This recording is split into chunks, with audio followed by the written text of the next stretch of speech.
Well, it's probably not a great idea for most freshmen, but I don't know his particular circumstances, and I would definitely recommend that he talk to someone in the college office to think through what's going on.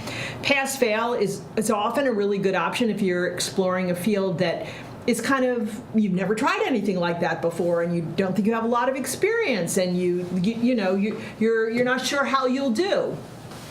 I also am quite well aware that students use pass-fail to avoid what they consider is a bad grade in something, and so then they will back off of it. Sometimes leaping to a pass-fail option's not the way to fix the not great grade so far in a course.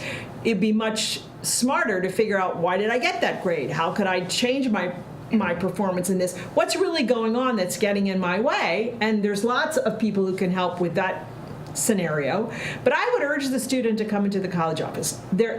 We have tools out there like pass-fail to help people problem solve in particular circumstances, or use a course to explore different kinds of things. We just don't know what's going on with that student. I wouldn't leap to the pass-fail option without a conversation. Right. And a couple of things to be aware of is you can't use a course that you've taken pass-fail for a major, for a minor, for a general education requirement. And I think this question came in from a couple of people. One person was wondering, can they take the pre-med requirements pass-fail? You wouldn't want to do that because medical schools will want to see your coursework. They will have to see the coursework. Right. They will have the grade uncovered, in fact. Yeah, so having an individualized conversation with your advisor or coming into the college office is really important if you're thinking about that. And one thing we didn't mention is, in addition to having a pre-major advisor and a college contact, students also have the option of coming in for quick walk-ins in our office every day, Monday through Friday,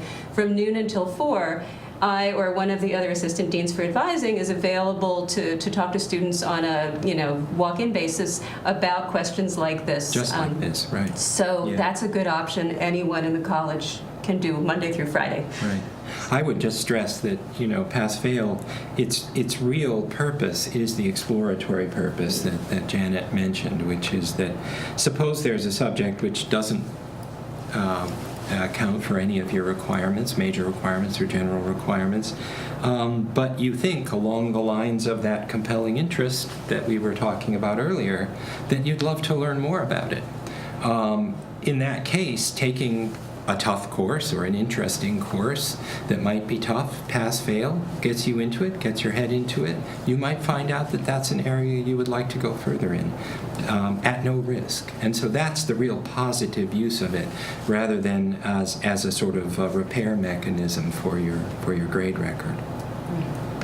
I've had students take my classes over the years. It's a pretty common situation where they're not English majors. They're taking a class that I'm teaching in the novel or in British cinema or something like that. Yeah. They say, I don't really know anything about this. I'm going to do it pass-fail. And I say, you'll probably do very well in the class. Don't worry.